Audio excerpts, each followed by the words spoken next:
Amat malam duhai sahidi,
manusia lebih pintar daripada Tuhan.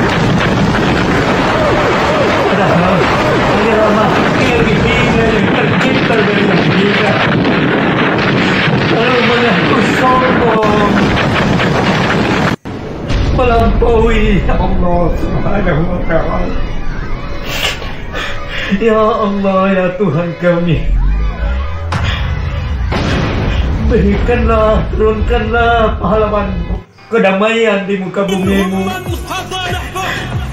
bumi yang Engkau rencanakan untuk menjadi surga malah dibalik menjadi neraka oleh manusia-manusia durhaka. Ya Allah, hukum yang diturunkannya tidak diterima oleh akal goblok ciptaan-Mu. Ya Allah, begitu yang Ku maksud.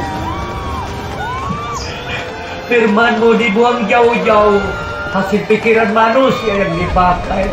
Aku takut dengan bencana yang akan Engkau kirimkan kapan waktu. Aku tak tahu itu dalam rahasia, tetapi hamba-Mu selalu mengundang bencana itu.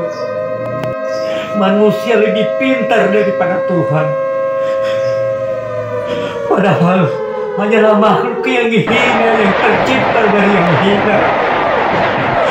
Lalu mengaku sombong, melampaui Allah. Ya Allah, ya Tuhan kami. Nah, kalau nggak ada tindakan tetap saja semua berukar, Pak. Ya, begitu juga kita ini, hati kita itu, walaupun tiap waktu dengar ceramah, ya, kita dengar Pak Ustadz, Pak Kiai ngomong nggak boleh iri sama orang lain, itu informasi semua. Apakah dengan informasi itu iri dengkinya sudah bersih dari hati kita? Enggak, tetap saja subur. Nah, makanya kadang-kadang lebih semakin tua semakin tebal rasa iri dengkinya itu. Nah, sekarang ambil tindakan. Bagaimana tindakannya? Babat habis tuh alang-alang. Ambil randap, yaitu semprot. Ya. Nah, setelah bersih, pupuk itu cengkeh. Nah, begitu juga hati kita. Bersihkan, ambil randapnya. Mana randapnya itu? Mana obatnya untuk membersihkan hati kita ini? Nah, Nabi SAW memberikan informasi. Likulli syai'in siqalah wa siqalatul qalbi zikrullah. Segala sesuatunya itu ada alat pembersih, kata Nabi. Alat pembersih hati itu zikir kepada Allah. Nah, ini randapnya, Pak. Oh, ternyata harus pakai zikir untuk membersihkan hati. Jadi kalau kita belajar zikir, itu artinya kita belajar membersihkan hati kita. Kenapa kita harus bersihkan? Karena Allah sudah kasih tahu. Kata, yauma la yanfa'u malun wala banun illa man atallah biqalbin salim.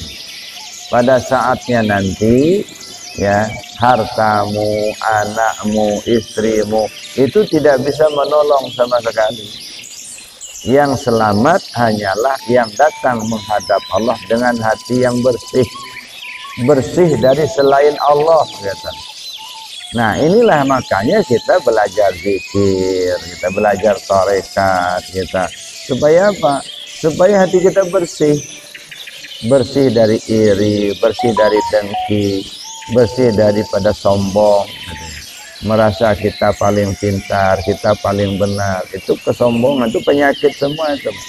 Nah, kalau dibiarkan itu, nah itu semua belukar juga hati kita.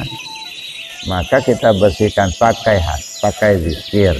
Jadi membersihkan hati kita itu pakai zikir.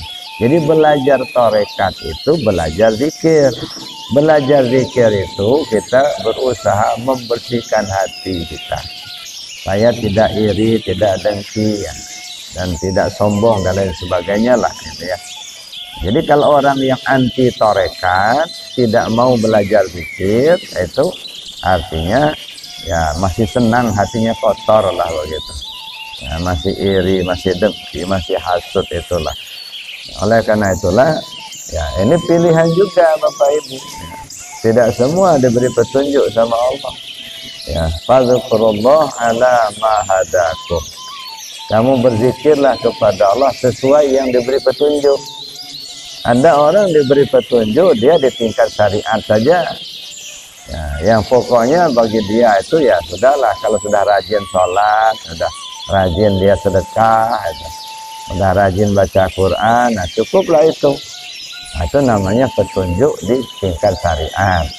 Nah, tapi begitu kita ajak ke tingkat tarekat, nggak mau dia.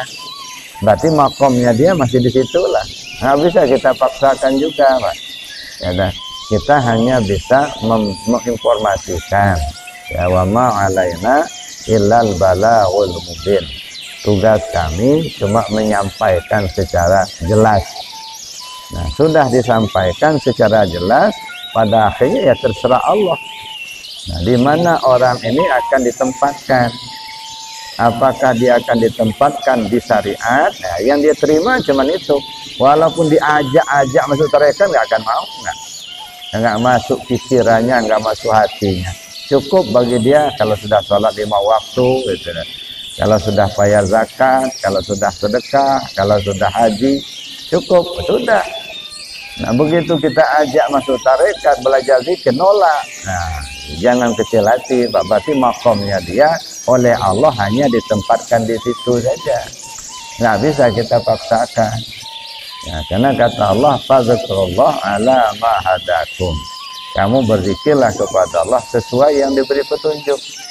Nah, tapi ada yang diberi petunjuk oleh Allah sampai ke tingkat tarekat. Nah, dia nggak puas hanya di tingkat syariat saja. Maka dia cari guru, itu kan.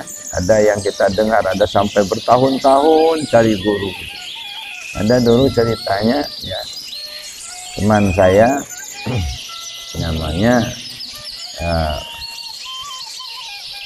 Ustadz Duki dari Malaysia. Beliau cerita. Apa cerita beliau?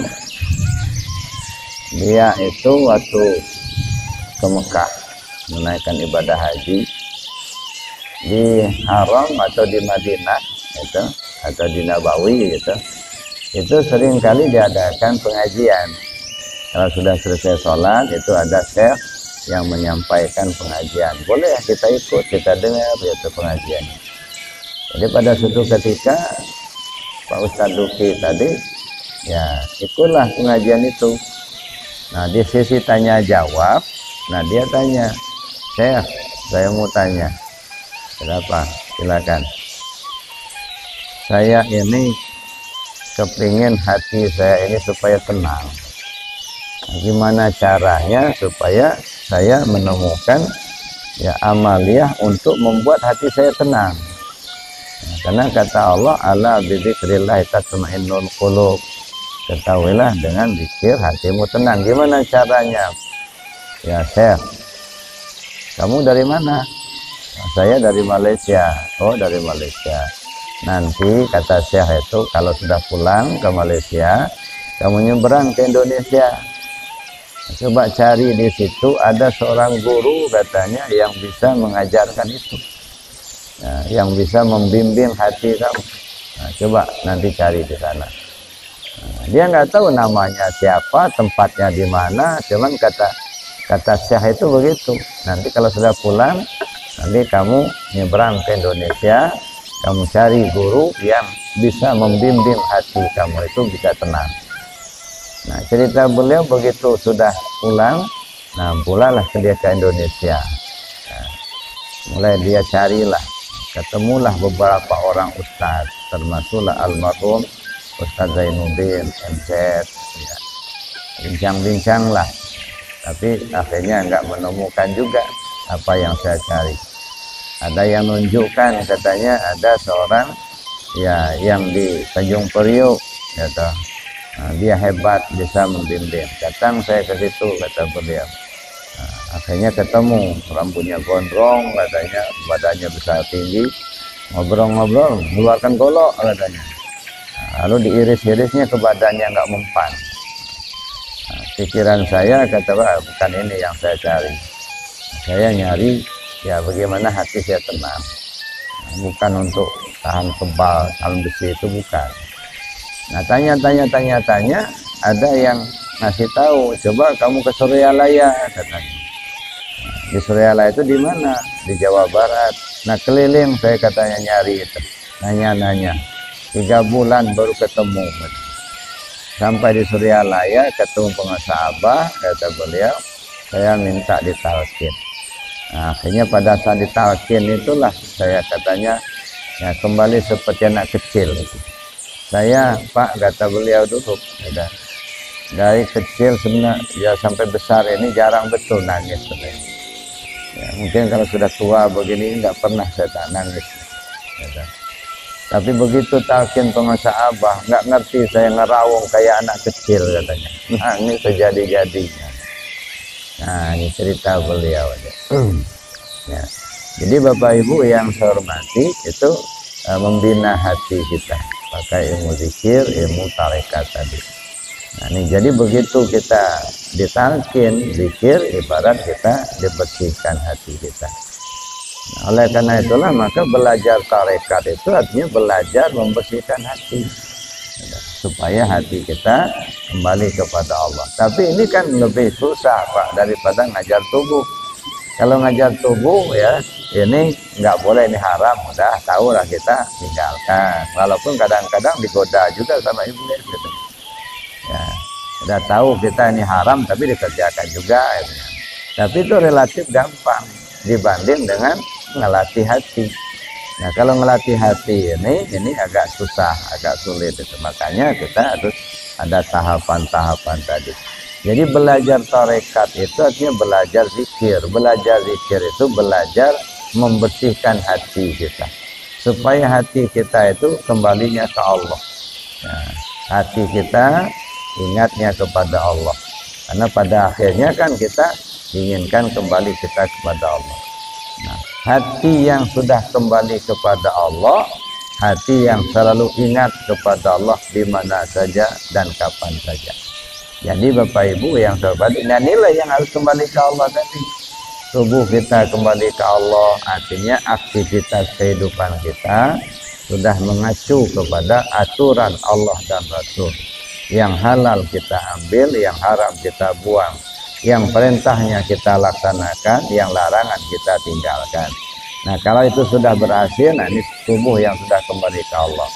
Nah, kita pertahankan itu, kita masuk ke lapis kedua, yaitu hati tadi. Nah, hati yang sudah kembali ke Allah artinya apa? Terpaut hati hanya kepada Allah. Nggak nyangkut lagi hati kita ini kepada apa dan siapa, kecuali hanya kepada Allah semata. Nah, maka kita bersihkan dulu hati kita ini supaya tidak tersangkut kepada yang lain gitu ya. Tapi ini kan lebih susah, Pak. Ya, ngajar hati itu lebih sulit daripada ngajar tubuh. Nah, maka terus menerus ceramah kita dengar. Tidak hanya cukup dengan ceramah, tapi kita juga harus amalkan zikirnya. Nah, zikir itu juga bertahap, itu ada zikir jaharnya, ada zikir khafinya, ada zikir ampasnya. Nah, ada tahapan-tahapan gitu ya. Nah, hati kita ini juga ada pos-posnya. yang kita harus bersihkan. Ada 7 pos ya di hati kita itu yang disebut dengan lataifatus sab'ah, latifah 7. Nah, pos-pos ini yang dihuni oleh ya apa namanya, kalau dihuni oleh iblis, nah jelek itu. Nah, so penghuninya di situ ada penghuninya yang baik, ada yang tidak baik. Ada sifat-sifat terpuji, ada sifat-sifat yang tercela. Nah, membersihkan sifat-sifat yang tercela ini, sehingga yang timbul di situ, yang nunggu pos itu, ya sifat yang terpuji saja, gitu. Ya, jadi jangan sampai perampok yang menghuni pos itu, Pak. Nah, kita suruh ya katakanlah yang memang ya malaikat yang nunggunya, ya petugas yang resmi yang nunggunya, jangan petugas gadungan yang nunggunya. Nah, kalau petugas gadungan ya iblis itulah, ada iri, dengki, segala macam itu ya. Nah, tapi gimana yang menjaga pos itu petugas resmi gitu ya, itu para malaikatnya atau sifat-sifat yang terpuji. Maka kita bersihkan hati kita itu. Cara membersihkannya tidak ada cara lain kecuali zikir. Likulli syai'in siqala wa siqalatul qalbi zikrullah. Segala sesuatunya ada alat pembersih. Pembersih hati itu ya zikir kepada Allah. Nah, zikir itu belajar tarekat. Nah, maka kita masuklah belajar tarekat, belajar zikir. Nah, gimana caranya? Zikir apa dulu yang kita kerjakan? Setelah itu zikir apa lagi? Ada tahapan-tahapan gitu ya. Ada latifah qalbi, ada latifah ruh, ada latifah sirri, latifah khafi, latifah afa, latifah nafsun natiqah, dan latifah qulu jasad. Nah, ini kita bersihkan satu persatu pos-pos ini. Nah, sehingga bersih daripada selain Allah. Itu yang kedua. Yang ketiga, kalau sudah selesai yang pertama sudah, yang kedua sudah, masuk kita yang ketiga, membersihkan ruh kita, nyawa kita. Jadi ruh kita ini Bapak Ibu sebenarnya yang turun dari Allah itu ya ruh kita itulah. Cuman ketika dia sudah turun ke bumi, ke tubuh kita ini, ya perannya macam-macam. Kadang dia menghidupkan, kadang dia punya kemauan, ya, tugasnya melihat, tugasnya mendengar. Nah, ketika dia berada di posisinya masing-masing, nah namanya sudah berbeda. Kalau dia menghidupkan, nyawa namanya, nah, gitu. Dia ruh itu. Nah, kalau dia punya keinginan, nafsu namanya. Ada keinginan daripada ruh tadi. Maka dia harus dididik, dilatih, gitu ya, dimanage supaya apa yang dia maukan yang bagus saja. Gitu. Jadi namanya macam-macam. Ketika dia masuk kepada menghidupkan, nyawa namanya. Nah, kalau dia punya kemauan, nafsu namanya. Ya, tugasnya melihat, basar namanya. Tugasnya mendengar, sama namanya. Ya dia itulah sebenarnya yang punya peran, gitu ya. Nah, jadi kita bagaimana cara membersihkan ruh kita ini? Jadi ruh kita itu ada berlapis juga, gitu ya. Ada yang namanya Ruhul Kudus, ada namanya ruh sultani, ada namanya ruh ruhani, ada namanya ruh jismani. Nah, tempatnya beda-beda juga. Ketika dia berada di alam lahud, ya alam pertama, dia namanya Ruhul Kudus. Turun dia ke lapis yang kedua, namanya ruh sultani. Turun lagi ke lapis yang ketiga, namanya ruh ruhani. Turun ke alam dunia, namanya ruh jismani. Ya satu itulah sebenarnya. Tapi begitu posisinya berbeda, namanya berbeda juga. Ya sama aja dengan kita. Ya, ada orang namanya ya, Paris lah namanya itu ya. Kalau dia jadi ya pimpinan desa, Pak Lurah kata orang. Nah, tapi kalau dia lagi azan di masjid, muazin kata orang. Nah, kalau dia lagi nyangkul di sawah, petani kata orang. Nah, kalau dia lagi dagang di pasar, pedagang kata orang. Ya dia itulah sebenarnya. Cuma posisinya berbeda gitu ya. Nah, bagaimana supaya perbuatannya itu yang bagus-bagus saja, maka kita perlu tingkatkan martabat daripada nafsu kita. Ada 7 martabat nafsu kita. Ya, pertama disebut dengan nafsu amarah. Nah, ini nafsu atau yang jelek saja. Kemudian ada nafsu lawamah. Kalau lawamah itu sudah ada bagusnya tapi nggak bisa bertahan. Kemudian ada yang namanya mulhamah, sudah mulai terbimbing. Kemudian naik kepada yang keempat disebut dengan mutmainnah.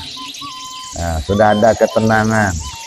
Masuk lagi yang kelima namanya radiyah. Ya, sudah perbuatannya sudah bagus, sudah mendapat ridho Allah. Masuk lagi yang keenam mardiyah. Nah, sudah sumber keridhaan. Ya, perbuatannya baik dan dia bisa menyadarkan orang lain, membimbing orang lain. Masuk yang ketujuh namanya kamaliyah. Nah, di kamaliyah itu sudah kesempurnaan. Ya, zahir dan batinnya sudah baik. Luarnya baik, batinnya juga sudah baik. Jadi Bapak Ibu yang saya hormati, nah itu tugas kita untuk membenahi diri kita pakai zikir. Jadi kita belajar tarekat itu artinya belajar zikir. Nah, belajar zikir itu artinya belajar membersihkan hati. Kenapa kita bersihkan? Sebab kita kepingin selamat. Yang selamat itu kalau hatinya bersih. Kan ada ayatnya Allah katakan itu, yauma la yanfa'u malun wala banun illa man atallah biqalbin salim. Jadi pada saatnya nanti hartamu, anakmu, istrimu, suamimu tidak bisa nolong sama sekali. Yang selamat hanyalah yang datang menghadap Allah dengan hati yang bersih. Bersih apa? Bersih dari selain Allah. Ya, nggak nyangkut lagi di hati kita ini yang lain. Di hati itu yang tersangkut cuma Allah. Makanya dalam amalia selalu kita awali ilahi anta maksudi. Ya Allah, kau yang kutuju. Untuk mendidik hati kita ini supaya jangan nyangkut ke yang lain. Gitu. Yang kita tuju Allah. Gitu. Nah, jadi maka kita terapkan dalam hidup kita. Nah, ibadah, sholat kita bukan urusan pahala, bukan.